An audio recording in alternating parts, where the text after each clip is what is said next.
大家好，歡迎再次嚟到故事講堂。今日想同大家介紹一篇新嘅文章，就係韓愈嘅《柳子口墓誌銘》。我先讀一次篇文章俾大家聽下先。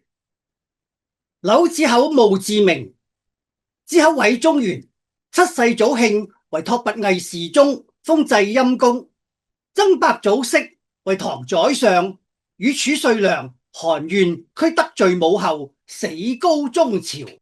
王考魏鎮以事武棄太常博士，求為縣令江南。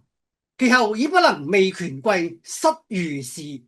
權貴人死，乃復拜侍御史，號為江直。所以由皆當世名人。子口少精敏，無不通達。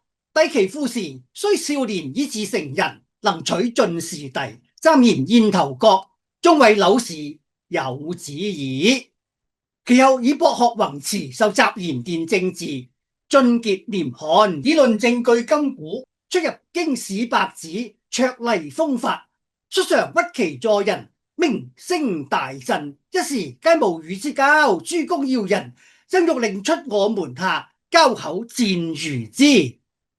貞元19年，由藍田尉拜監察御史，順中即位，拜禮部員外郎，遇用事者得罪，例出為刺史。未治，又例貶永州司馬，居閒益治刻苦，務伎南為持章，泛濫庭足，為心薄無涯志，而自私於山水間。元和中，常例召至京師，又皆出為刺史。而子口得柳州，既至，嘆曰：是豈不足為政也？因其土俗，為設校禁，周人信賴。其俗以男女至前，若不時熟，子本相謀，則沒為奴婢。子口與設方計，悉令屬歸。其猶貧力不能者，令書其用，俗相當，則使歸其志。觀察使下其法於他州，比1歲，免移歸者且千人。行商以南為進士者，皆以子口為師。其京城子口口講子畫為文辭者，悉有法度可觀。其召至京師而復為刺史也，中山留蒙德與石，亦在顯中。當詣播州，子口泣曰：播州非人所居，蒙德親在堂，吾不忍蒙德之窮，無辭以白其大人。且萬無母子俱往里，請於朝，將敗朔，願以柳二播，雖從得罪，死不恨。如有意蒙德是白相者，蒙德於是改賜連州。戶府時窮，乃見節義。今乎平居里巷相務月，酒食遊戲相蒸俗，許強少魚以相取下。握手出肺肝相視，指天日替泣，誓生死不相背負，真若可信。一旦臨少利害，僅如無法比。反眼若不相識，落陷阱不一忍守舊，反制之。有下石言者，皆是也。此夷禽獸夷狄所不忍為，以其人自是以為得計，聞子口之風，亦可以稍愧矣。子口前時少年，勇於為人，不自貴重故籍，為功業可立就，故助廢退。既退，又無相知有氣力得位者推挽，故卒死於窮銳。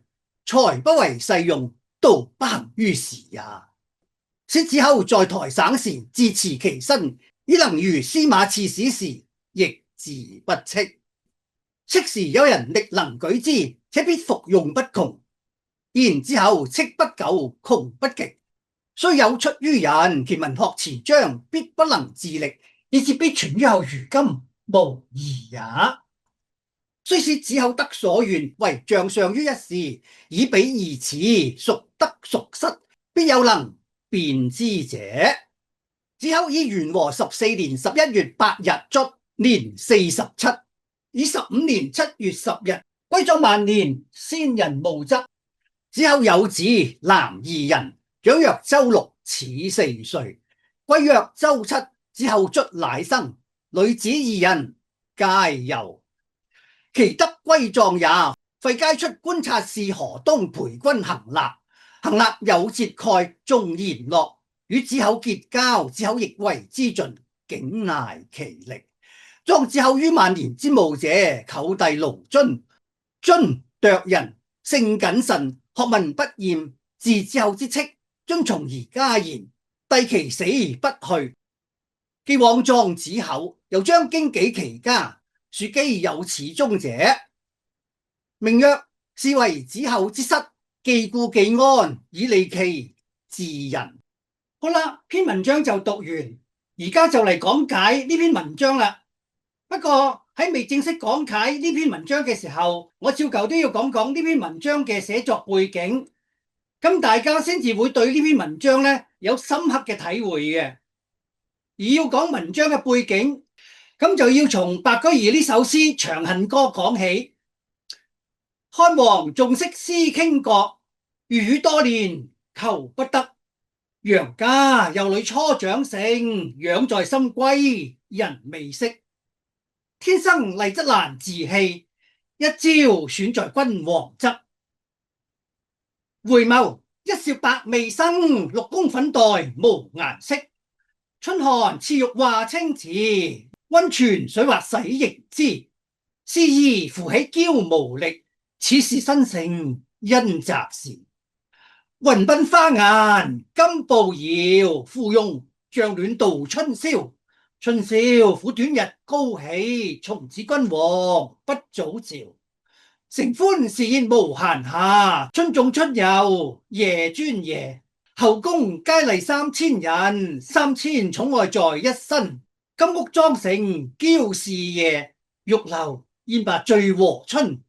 姊妹弟兄皆列土，可憐光彩生門戶。遂令天下父母心，不重生男重生女。離宮高處入青雲，仙樂風飄處處聞。喚歌萬舞迎絲竹，盡日君王看不足。宜揚平官動地來，驚破霓裳羽衣曲。九重城闕煙塵生，千乘萬騎西南行。翠華遙遙行復止，西出都門百餘里。六軍不發無奈何，宛轉蛾眉馬前史。花田委地無人收，翠橋金鵲玉搔頭。君王掩面救不得，回看血淚相和流。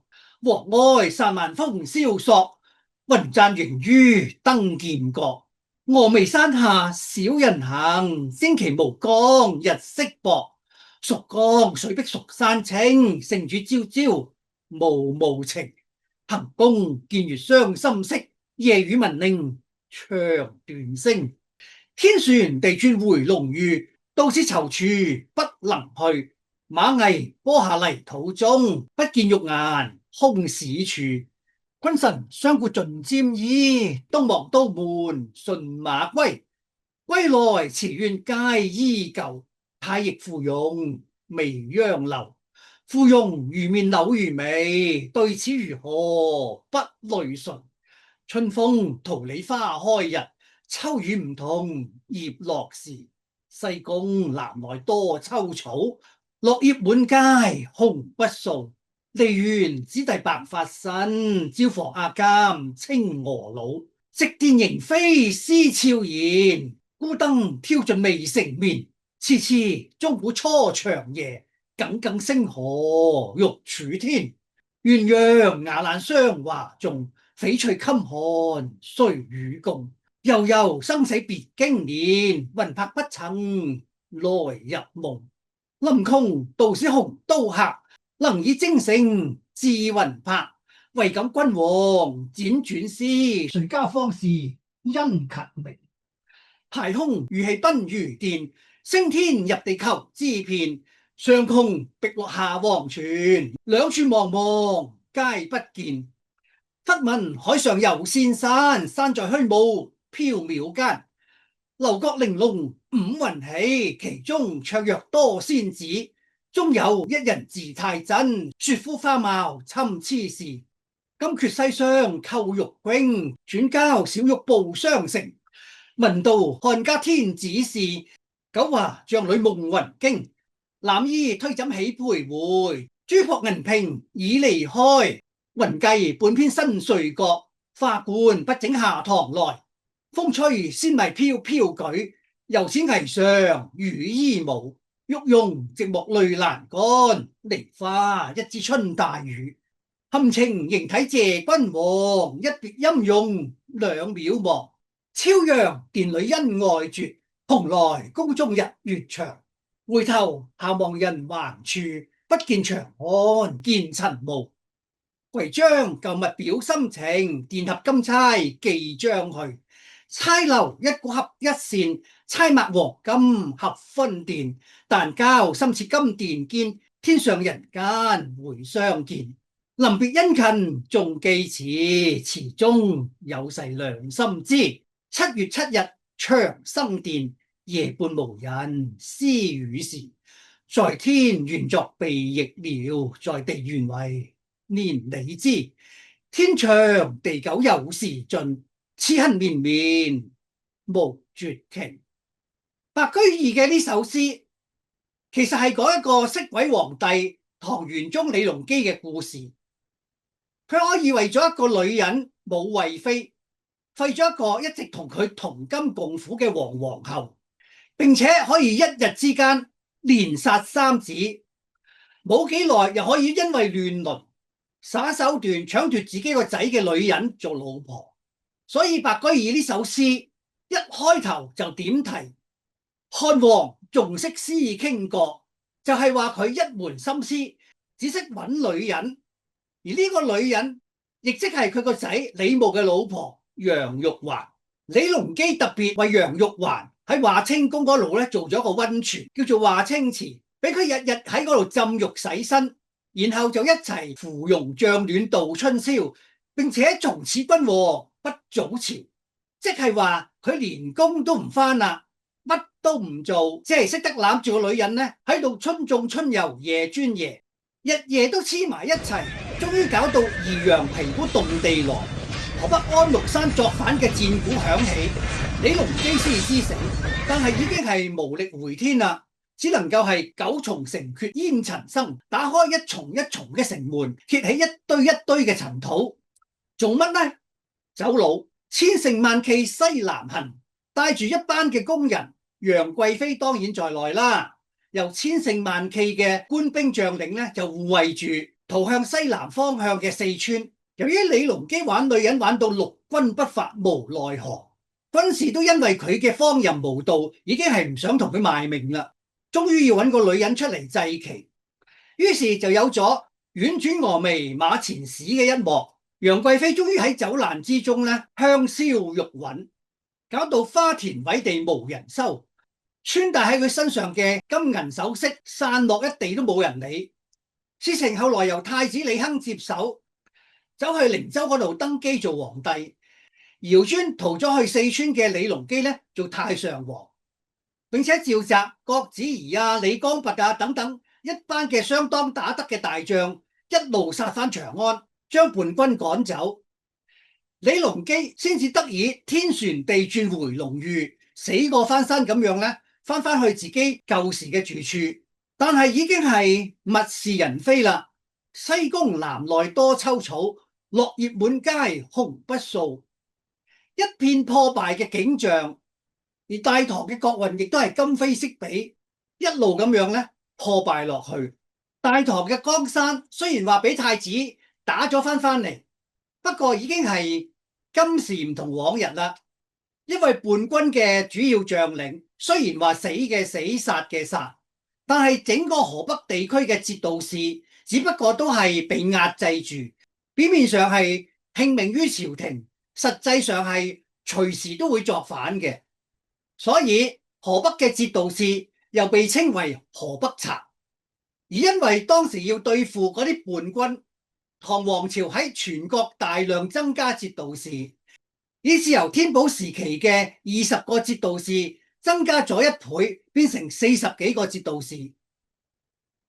而呢啲咁嘅節度使就係中晚唐時期嘅禍亂之一。佢哋喺自己管轄嘅地盤上，軍政、民政、財政一把抓，朝廷對佢哋可謂尾大不掉，隨時係控制唔住嘅。而宦官呢，亦都係中晚唐時期嘅另外一個禍患。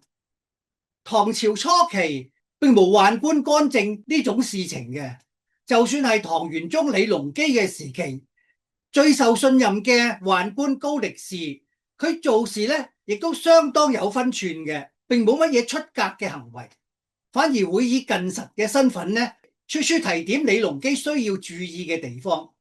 但係到咗唐肅宗李亨嘅時候呢，太監開始抬頭。太監李富覺因為輔助唐肅宗李亨上位有功，權力因而大到可以軟禁太上皇李隆基，並且可以將高力士嗰啲人呢貶出宮外，並且可以掌握皇宮禁衛軍、神策軍嘅軍權。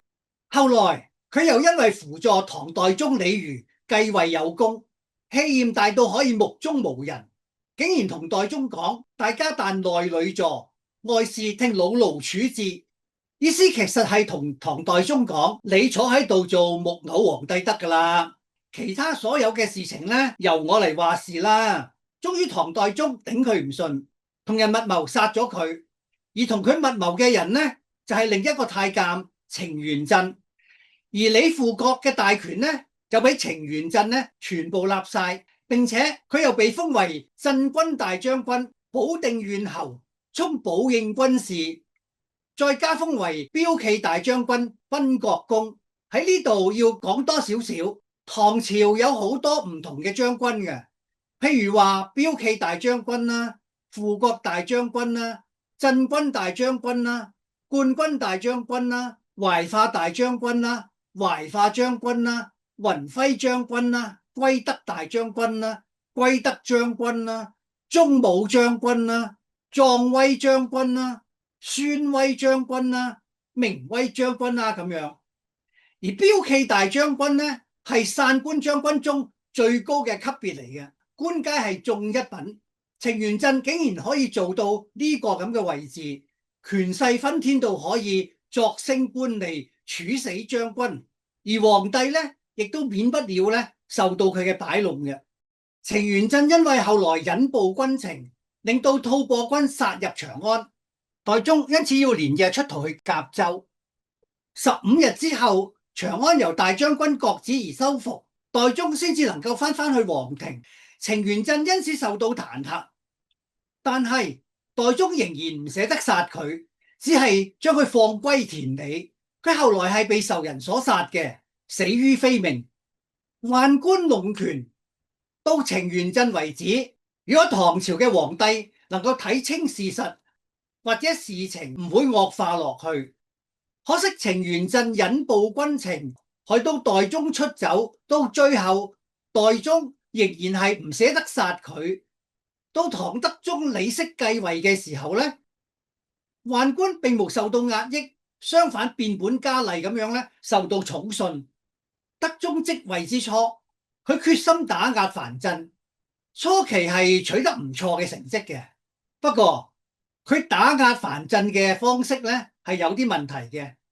佢係利用藩鎮嚟到打藩鎮，講白啲就係拉一派嚟打一派。佢先利用藩鎮之間彼此嘅矛盾，然之後咧用明示或者暗示嘅方式，俾人覺得佢為朝廷賣命之後咧，就會得到一啲好處嘅，譬如話會升官啦，又或者會擴大佢嘅地盤啦。德宗就係咁樣去揾一邊嘅藩鎮去打另一邊嘅藩鎮，但係打完之後咧就冇件事，又或者俾人覺得佢所受嘅封賞咧唔應該係咁樣嘅。於是唐德宗嘅如意算盤咧就漸漸打唔響啦，終於就出現咗四鎮之亂。喺建中2年，河北同埋河南兩個地區嘅承德、幽州、知青同埋魏博4個節度使咧同時作反，於是朝廷就急派淮西節度使李希烈咧去平叛。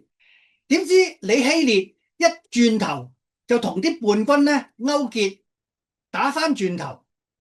唐德宗於是又急調位於甘肅嘅涇原兵出關平亂。嗰啲涇原兵路過長安，即係嗰啲平叛嘅軍隊嚟到天子嘅門下啦。咁道理上咧，天子點都要咧有啲表示嘅，作出一啲鼓勵啊，散一啲財物啊，犒賞三軍啊，咁先啱嘅。但係唐德宗咧，只係叫京兆尹咧攞出一啲粗陋嘅食物，十足係好似散俾啲乞衣咁樣咧，去俾嗰啲平叛軍隊嚟食。而當時係天寒地凍，於是三軍震怒咁話：我哋離鄉別井，今日出戰，明日難保咧就再見唔到家人噶啦。而家天子當我哋係狗咁樣嚟俾我食啲咁嘅嘢，根本就唔當我哋係人。我哋為乜嘢要為佢賣命啊？不如殺入長安，攞翻我哋應得嘅嘢啦。於是唐德宗又要步唐玄宗同埋唐代宗嘅後塵，再次出逃長安。呢件事就係有名嘅涇原兵變。雖然兵變後來係被平息咗，唐德宗仍然可以做翻天子，但係藩鎮割據嘅問題咧係並未解決嘅，而宦官亂政嘅問題咧就再進一步咁樣咧加劇。原來喺涇原兵變當時，唐德宗要走佬嗰段時間，朝廷上宰相系統嗰度竟然係冇一個朝臣走嚟護駕，而係由一班宦官帶住佢哋嘅皇宮禁軍咧去保護德宗出逃嘅。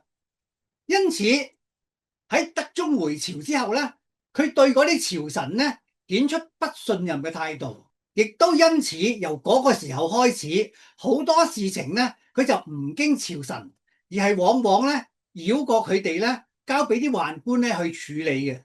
而唐德宗亦由嗰個時候開始咧，變得係唔理朝政，只係一味咁樣咧貪圖享樂。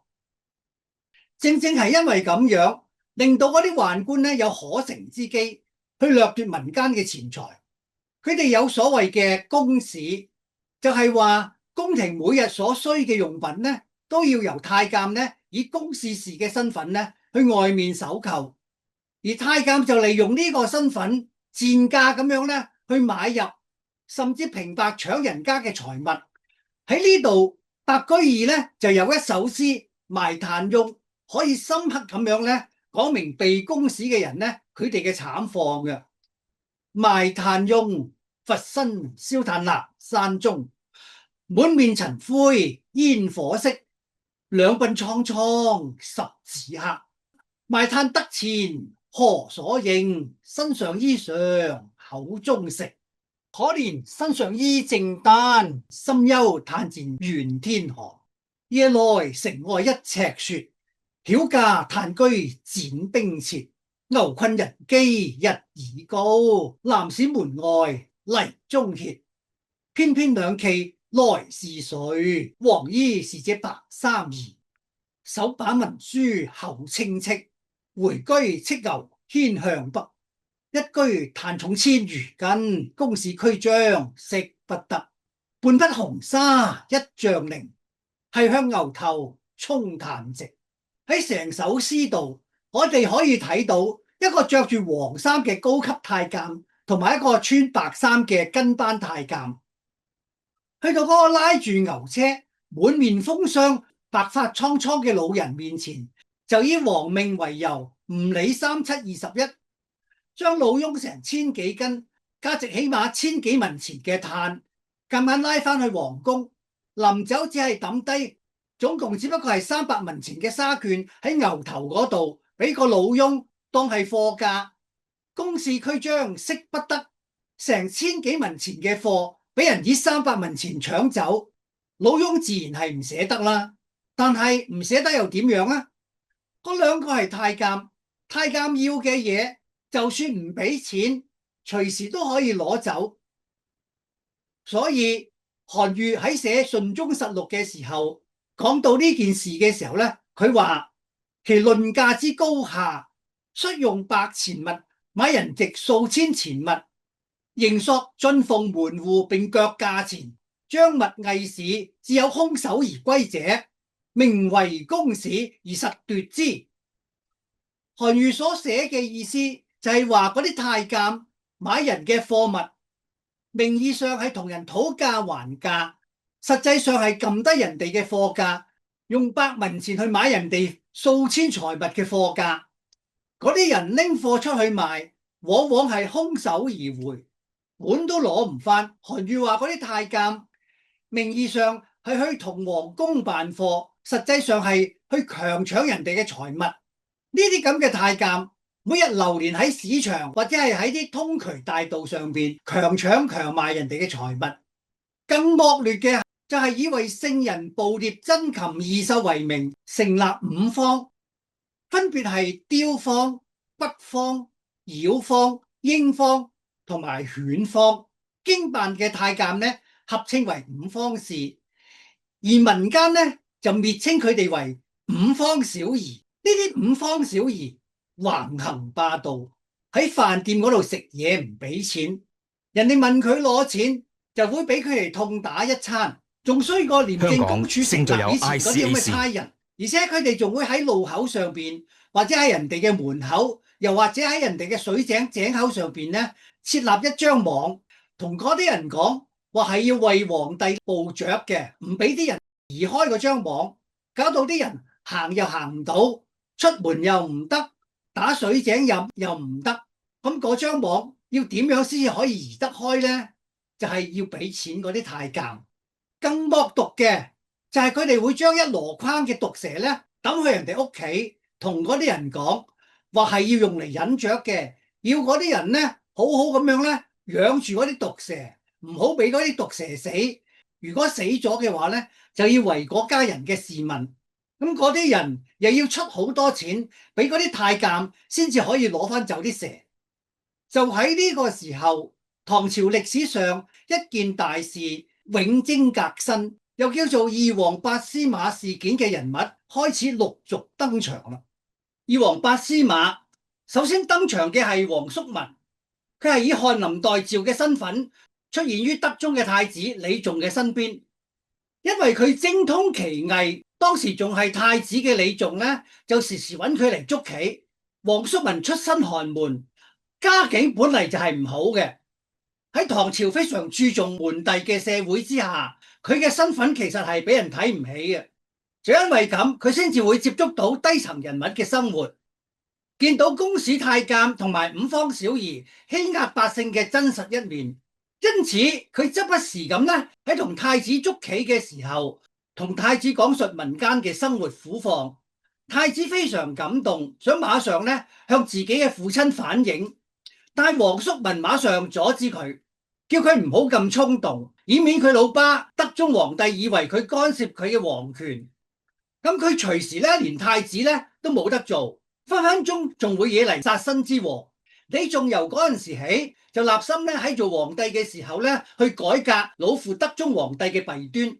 可惜嘅係未等到德宗去世，太子李仲就已經自己出咗事，佢中咗風，講說話口齒不清。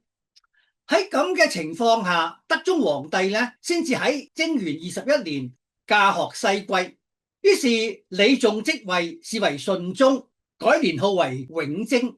順宗雖然話係口齒不清，但係佢仍然堅持改革，靠住佢嘅愛妾牛超容傳話，任命王叔文為翰林學士。於是王叔文就聯合順宗最信任嘅另一個玩伴王丕，並且拉埋一班主要係中下級嘅官員做改革嘅班底，預備大幹一番嘅。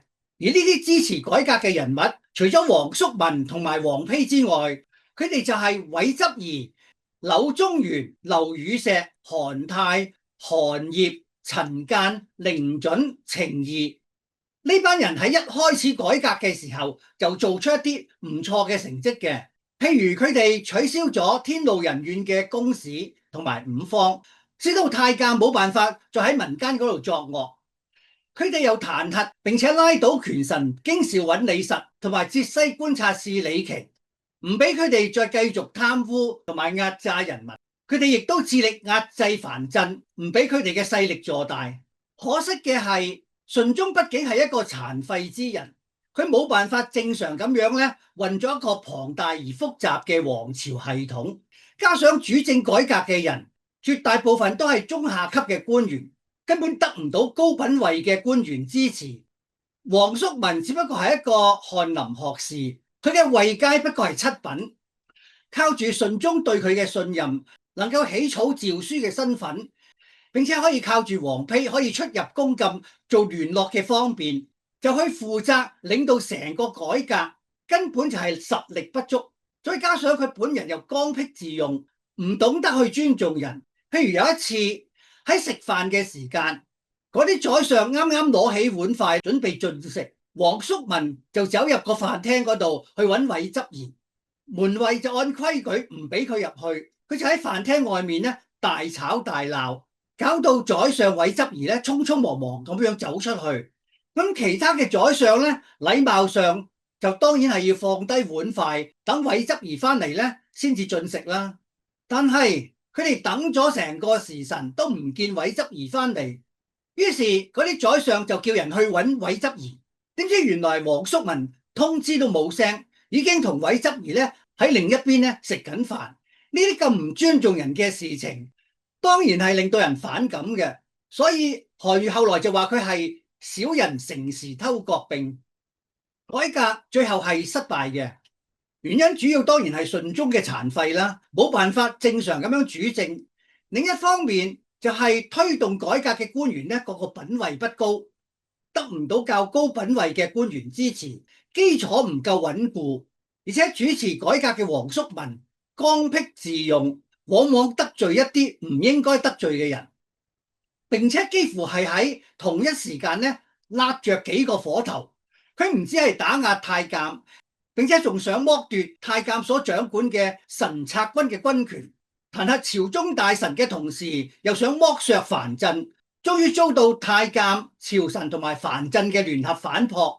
佢哋以聖主久病未癒為理由，要求順宗早立皇子李純為太子。喺呢件事情上，黃叔文犯咗一個非常嚴重嘅錯誤，佢居然反對立李純為太子，因此埋下咗佢後來嘅殺身之禍。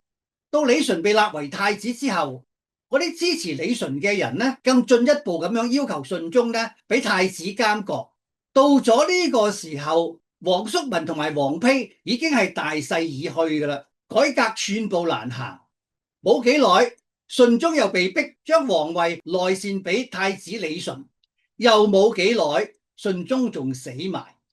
於是後來被人稱為永貞革新嘅改革，終於全盤失敗，前後只不過係百幾日嘅時間。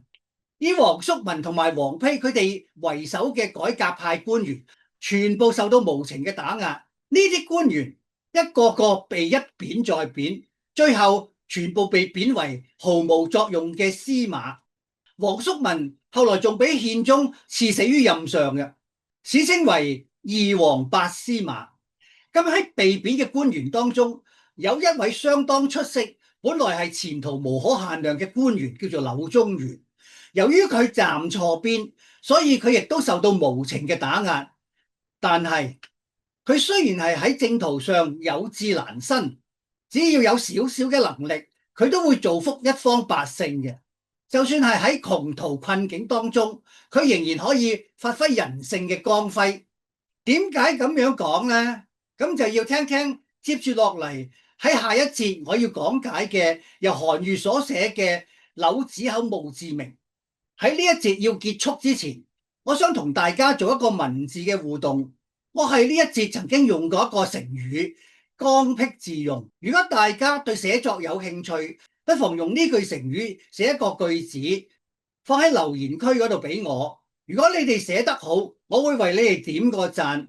如果有要改善嘅地方呢，我亦都會喺留言區嗰度話翻俾你哋聽。好，再會。